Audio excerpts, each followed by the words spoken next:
All Tamrielic religions begin the same. Man or Mer, things begin with the dualism of Anu and his other. These twin forces go by many names: Anu Padamai, Anwiel Sithis, Ak El, Satak Akel, is not. Anwiel is the everlasting, ineffable light. Sithis is the corrupting, inexpressible action. In the middle is the grey maybe, Nirn in the Ilnefex. From these two beings spring the Atada, or the original spirits. To humans, these Atada are the gods and demons. To the Ultima, the Aedra, Daedra, or the ancestors. All of the Tamrielic Pantheons fill their rosters from these Atada, though divine membership often differs from culture to culture.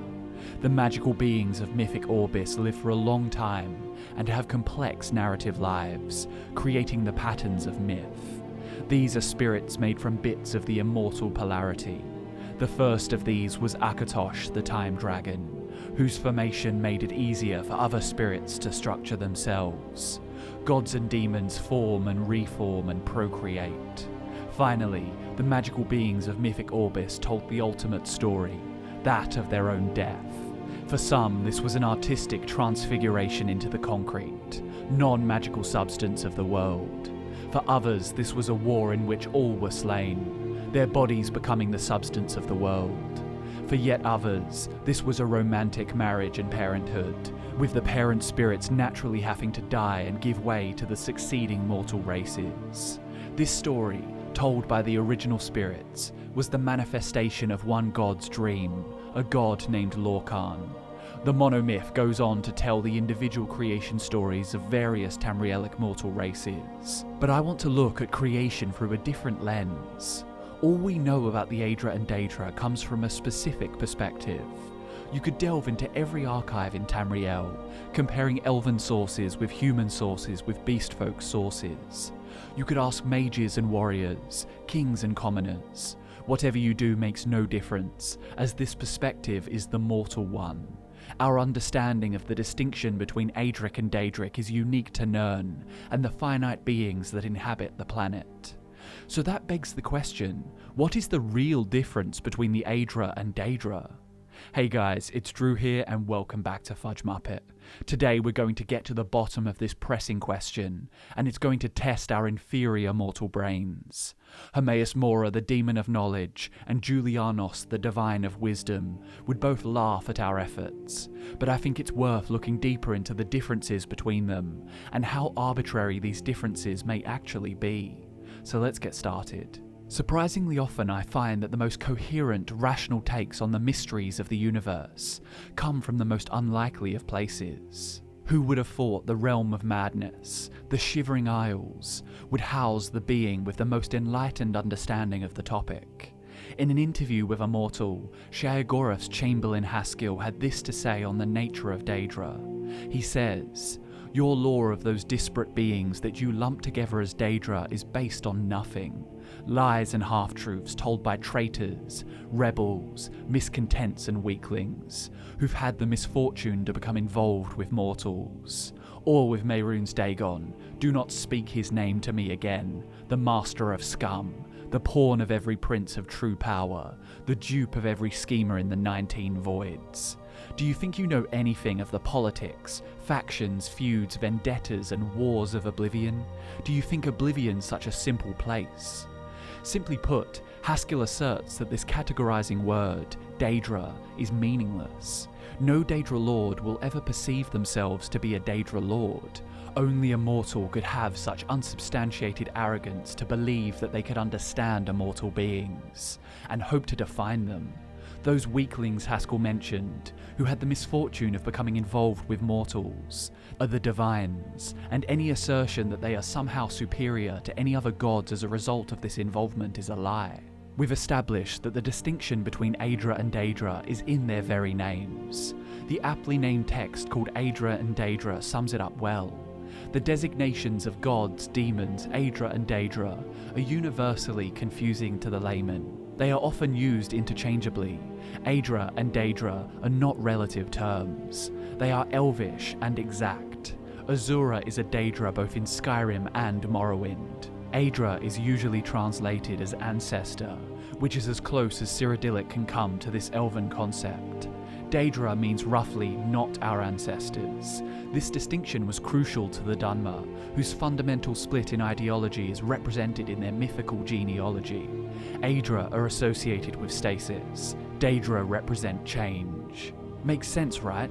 Well, even a mortal can acknowledge that, for the most part, an individual shouldn't be judged based on one single action. Now imagine that, but with an immortal entity, one that has existed for eternity, outside of the very laws of time and physics. Should they be judged and named based on a single decision? To us mortals of Tamriel, whose frame of reference exists purely based around Nirn, this decision seems like an essential defining one. But to the gods, the creation of this mortal realm of Nirn is a single drop in the ocean that is the Orbis. A good way to put this into perspective comes from the existence of adjacent places. In my recent video on the parallel version of Tamriel, I talked about the mysterious continent of Lig. This continent fell to an apocalyptic rebellion carried out by Mehrunes Dagon, while Tamriel endured a very similar existential threat. But the presence of adjacent places helps to demonstrate just how insignificant Nirn really is in the grand scheme.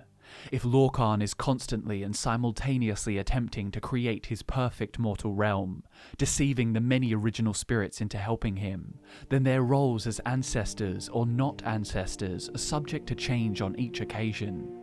There's one classic story about Lig told by Mankar Cameron in his commentaries. He wrote about the Magnagi creating Mehrunes Dagon in the bowels of Lig, so that he might unravel the tyranny of the barbarous crustaceans, the dread kings in their slave oceans. In Nirn's creation story, Magnus and his Magnagi fled before the realm was finished. But in Lig, it could be surmised that the Magnagi were involved long enough to see one mortal race, the Dregs, achieve total control of the realm. Therefore, it's possible that the Magnagi were as vital to Lig as the Divines are to Tamriel. There's also Molag Bal, who was the chieftain of these Dreg clans. Was he a Daedra to the mortals of Lig, or was he involved in their creation before indulging his domineering side? There's no explicit mention anywhere that the ancestor gods of Lig and Tamriel and any other of the unknown adjacent places are the same. Just because the gods we call Daedra didn't take part in the creation of Tamriel does not mean they could never take part in creation. Same with the Magnagi. We know them as part ancestors, who created the sun and stars when they fled from the limitations of the mortal realm and left arcane rifts in their wake. If we look at the commonly held creation myths, we always have the same general story dressed differently depending on the storyteller. There is Anu and Padamai, stasis and change. Their intermingling creates the Orbis, the universe, and everything that lies within it. Everything that exists as a result of this intertwining of opposing forces. So when you think about it, the original spirits created in the Orbis would not be split into gods and demons, into Aedra and Daedra, until Lorkhan hatched his grand scheme. This is why I think the Khajiit have the most appropriate view of the gods. They do not categorize their deities based on their involvement in the creation of Tamriel, but rather their influence in elsewhere. Chamberlain Haskell has this to say about the catfolk. "Ah, the cats. I've never liked cats personally, but the mad god enjoys their company, I suppose because they're inexplicable and unpredictable. I am told that the Khajiit revere both the Aedra and the Daedra, worshipping whichever divine seems most applicable to whatever they're praying for or swearing by." The Khajiiti creation myth tells of the mates Anur and Fadamai, who proceeded to have 3 litters of kittens. The importance of these young gods came from their primordial parentage. They were all born from the mating of Anur and Fadamai, and therefore Alkosh and Hamora, Kanafi and Mehrunes, Mara and Mephala, all of these gods are siblings and share the same divine blood. The annotated Anuad, another well-respected source on the mystery of creation, posits that when Anu and Padamai wounded one another, the blood of Padamai became the Daedra, the blood of Anu became the stars. The mingled blood of both became the Aedra, hence their capacity for good and evil, and their greater affinity for earthly affairs than the Daedra, who have no connection to creation. But I believe this notion is flawed, as it relies upon the belief that the universe only exists in relation to the creation of the mortal realm of Mundus. The original spirits existed in the Orbis before Lorkhan devised his plan. He asked all of the gods to help him execute it, and the distinction between Aedra and Daedra came from that. The stars in the night sky came from some of those gods abandoning the mortal realm, not from Anu's blood. I know that all mention of creation is inherently speculative, as mortals are not privy to these immortal secrets, but that's all the more reason for us not to impose our mortal perspective on matters far beyond our comprehension. If I call one of the Lords of Oblivion a Daedra, they may humour me and find some amusement in my mortal mind trying to define them, but it's still a meaningless distinction to them. It's a name based on location, created in response to one insignificant decision, made by entities that have existed since the universe began. So, feel free to continue referring to them as Aedra and Daedra. After all, it is convenient, and it makes sense from our perspective. But just keep in mind that it really is a matter of perspective. Mortals live and die in the blink of a god's eye. Even entire mortal realms emerge and perish before them. Like Lig, one of Lorkhan's divine designs that was undone, freed from creation by Mehrunes Dagon and his Red Legions. Just remember wise old Haskell's words. Your lore of those disparate beings that you lump together as Daedra is based on nothing.